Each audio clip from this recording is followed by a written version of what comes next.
आखिर कहाँ गायब हो गए 2000 रुपए के सभी नोट? क्या सरकार ने 2000 के इन गुलाबी नोटों का चलन बंद कर दिया है? इन दिनों आपके मन में भी 2000 के नोट से जुड़े ऐसे कई सवाल जरूर आ रहे होंगे, और आने भी चाहिए, क्योंकि बैंक का काउंटर या फिर एटीएम मशीन 2000 के नोट अब न के बराबर नजर आते हैं। बाजार में भी अब लेन देन में ये नोट बहुत ही कम प्रयोग में दिख रहे हैं। ऐसे में सवाल उठता है कि आखिर 2000 रुपए के नोट गए तो गए कहाँ? और हैरानी की बात तो यह है कि सरकार भी इस बात से बेहाल है। अब सोचने वाली बात भी है कि आखिर भाई चल क्या रहा है देश में, कुछ तो पता लगे। ये सवाल तो सवाल ही रह गए। लेकिन आपको बता दें, आरबीआई के बैंकिंग सिस्टम से एक बहुत बड़ा अमाउंट गायब हो गया है। वो भी 1000-2000 करोड़ नहीं, बल्कि पूरे 9,21,000 करोड़ का। जी हाँ, आपने सही सुना। लेकिन ये अभी तक पता नहीं चल पाया कि ये पैसा कहाँ और किसके पास है। आखिर कैसे उड़ गए बैंकिंग सिस्टम से इतने सारे पैसे, आइए जानते हैं। आप सभी को नोटबंदी तो याद ही होगी, भला कोई भूल भी कैसे सकता है। सरकार ने भली नियत से ये फैसला तो ले लिया कि हम काला धन वापस ला देंगे, जो कि एक हद तक सही भी था, क्योंकि जिन्होंने ज्यादा अमाउंट में पैसे स्टोर कर रखे हैं वो करेंसी एक्सचेंज करने जरूर आएगा। लेकिन अफसोस ऐसा हुआ नहीं, क्योंकि वो कहते हैं ना, जिसको घपला करने की आदत होती है वो किसी भी हालत में तरीका निकाल ही लेता है। लालच चीज ही ऐसी है, और वही यहाँ भी हुआ। काला धन वालों ने अपने पैसे ऐसे लोगों को एक्सचेंज करने को दे दिए जिनके पास थोड़े भी पैसे नहीं थे, और ऐसे में उनका पैसा वापस उनके पास आ गया, और यही हो गया लूप होल।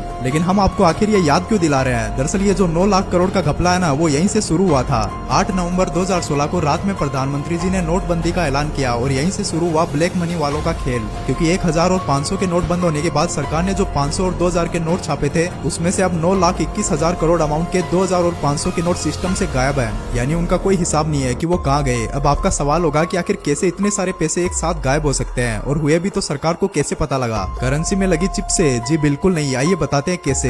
दरअसल हुआ ये कि जब 2000 और 500 के नोट छापे गए, उसके बाद उन्हें कुछ लोगों ने स्टॉक करके रख लिया, और दोबारा से वो करेंसी देखने को ही नहीं मिली। अब आप कहेंगे कि अपने पैसे अपने घर में छुपा कर रखना कौन सा जुर्म है? तो आपको बता दें कि बतौर टैक्स पेयर आपको अपने 5 लाख से ऊपर की इनकम पर टैक्स देना होता है, और आपकी इनकम की सारी जानकारी सरकार के पास आपके बैंक अकाउंट के जरिए होती है। लेकिन कुछ लोग जो गलत तरीके से पैसे कमाते हैं, जैसे कि चोरी, घूसखोरी या कहें तो 2 नंबर के पैसे, ऐसे तरीके जिनका प्रूफ नहीं दे सकते कि आपने सही तरीके से कमाया है, ऐसे पैसों को लोग बैंकों में नहीं बल्कि स्टॉक करके रख लेते हैं, और यही होती है एक तरह की ब्लैक मनी। लेकिन ये घपले की खबर सामने कब आई? दरअसल 9 लाख करोड़ के घपले की बात सामने आई आरबीआई की रिपोर्ट एनालिसिस में। आरबीआई की एनुअल रिपोर्ट्स के मुताबिक 2016-17 से लेकर 2021-22 तक 500 और 2000 के लगभग 6,849 करोड़ करेंसी छापी गई थी। यहाँ क्लियर कर दे कि 6,849 करोड़ रुपए नहीं, बल्कि इतनी संख्या में करेंसी छापी गई थी, और आज इसमें से लगभग 1,680 करोड़ नोट गायब है, जिसकी वैल्यू है 9,21,000 करोड़ रुपए। लेकिन ये बात आखिर पता कैसे चली? क्या गवर्नमेंट एक एक नोट गिन पाती है? तो बता दे कि नहीं, ऐसा नहीं है। दरअसल जितने भी नोट छपते हैं वो 5-6 सालों में लोगों का हाथ लगते लगते गलने वाली हालत में हो जाते हैं, और उनका मार्केट में चलना मुमकिन नहीं होता। तो आरबीआई हर 5 से 6 साल में सारे खराब नोट मंगवाकर उन्हें खत्म कर देती है, और उनके बदले नए नोट प्रिंट करती है, जिसकी वजह से मार्केट में बैलेंस बना रहता है। अब एक एग्जांपल से समझिए, जब आप अपने कपड़े धुलने के लिए देते हैं तब गिनकर ही देते होंगे, और अगर वापस आने पर कपड़े कम हो तो आपको पता लग ही जाएगा।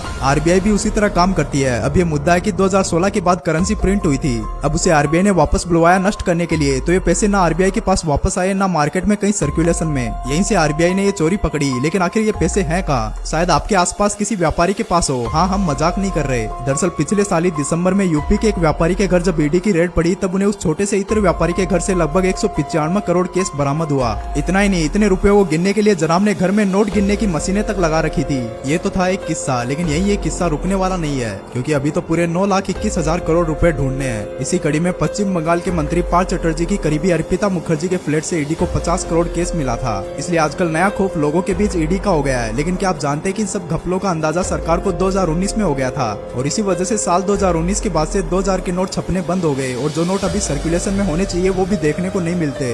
अब तो आपको पता चल गया होगा कि आखिर वो नोट कहाँ गए। अगर आंकड़ों के मुताबिक बताएं तो पिछले 6 सालों में 2000 के 370 करोड़ नोट प्रिंट किए गए, जिसमें से 54 करोड़ नोट गायब हैं, जिनकी वैल्यू लगभग 1,09,000 करोड़ रुपए है। अब इन 370 करोड़ नोट में से 102 करोड़ नोटों को 6 साल के बाद आरबीआई द्वारा नष्ट या खत्म कर दिया गया, जिसके बाद लगभग 268 करोड़ 2000 के नोट सर्कुलेशन में होने चाहिए। यानी मार्केट में लोगों के पास 268 करोड़ में से सिर्फ 214.2 करोड़ नोट ही डेटा के हिसाब से मार्केट में है। मतलब साफ है कि 54 करोड़ नोट जिनकी वैल्यू 1,08,000 करोड़ है, वह सिस्टम से सीधे सीधे गायब है। अब कहाँ गायब है, यह बड़ा सवाल है। वहीं अगर 500 के नोट की बात करें तो 500 के 1,626 करोड़ नोट गायब है, जिनकी वैल्यू लगभग 8,13,000 करोड़ रुपए है। इतना बड़ा अमाउंट सुनकर आपके भी होश उड़ गए होंगे, लेकिन भले यकीन करना नामुमकिन है कि इतने लाख करोड़ सिस्टम से गायब है, लेकिन ये बिल्कुल सच भी है। अब आपको कुछ साल पीछे लिए चलते हैं। आपको याद होगा मोदी जी का वो वादा जो उन्होंने कहा था कि हम सभी के अकाउंट में इतने रुपए डालने वाले हैं, लेकिन आखिर उन्होंने ऐसा कहा क्यों? आइए बताते हैं। दरअसल जब मोदी जी ने कहा था कि वो 3,000 लाख करोड़ हमारे देश में वापस लाने वाले हैं, तब उन्होंने सही कहा था,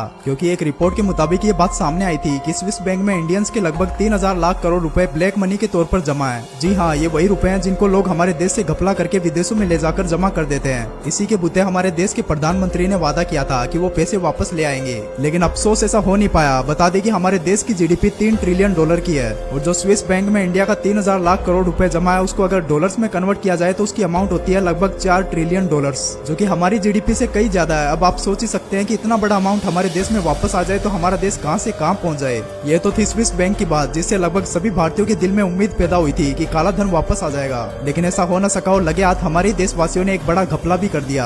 अभी जो 9,21,000 करोड़ का घपला हुआ वह पैसे आखिर गायब कैसे हो गए, इसके लिए हमें करेंसी सर्कुलेशन को जानना होगा। जैसा कि हम सभी जानते हैं कि हमारे देश में आरबीआई करेंसी जारी करती है और उसमें हमारे गवर्नर के सिग्नेचर होते हैं, जिसमें नोट के हिसाब से लिखा जाता है कि मैं धारक को इतने रुपए देने का वादा करता हूँ। अब जब किसी भी तरह की करेंसी छापी जाती है तब आरबीआई सेंट्रल बोर्ड और केंद्र सरकार की सलाह पर यह डिसाइड करती है कि आरबीआई को कितने नोट छापने हैं और उसकी डिजाइन डोमिनेशन किस तरह की होगी। इसलिए अगर आपने कभी ध्यान दिया हो तो आपको पता होगा, बैंक में जब भी हम पैसे जमा करने जाते हैं तो उसमें हमें ये लिखना पड़ता है कि हम 100 के कितने नोट जमा कर रहे हैं, 500 और 2000 के कितने नोट जमा कर रहे हैं। ऐसा लिखा जाता है ताकि सरकार के आंकड़ों में दर्ज होता रहे और ये पता रहे कि कितने नोट अभी भी सर्कुलेशन में है। जिसके बाद ये डिसाइड किया जाता है कि कितनी अमाउंट की कितनी करेंसी प्रिंट करनी है, यानी 2000 के कितने नोट और 100 के कितने नोट। इसके बाद आरबीआई गवर्नमेंट की ओर से किए गए डिस्कशन के हिसाब से करेंसी प्रिंटिंग के ऑर्डर्स देती है, जो जैसा कि नासिक, देवास और मैसूर आरबीआई की करेंसी प्रिंटिंग प्रेस है, उन्हें ऑर्डर दिए जाते हैं करेंसी छापने के और वहाँ करेंसी प्रिंट की जाती है। प्रिंट होने के बाद देश के 19 शहरों में आरबीआई की करेंसी इश्यू ऑफिस में और देश के 3054 चेस्ट ब्रांच में भेज दिए जाते हैं और इस तरह करेंसी बैंक की तरफ से आम आदमी तक पहुंच जाती है।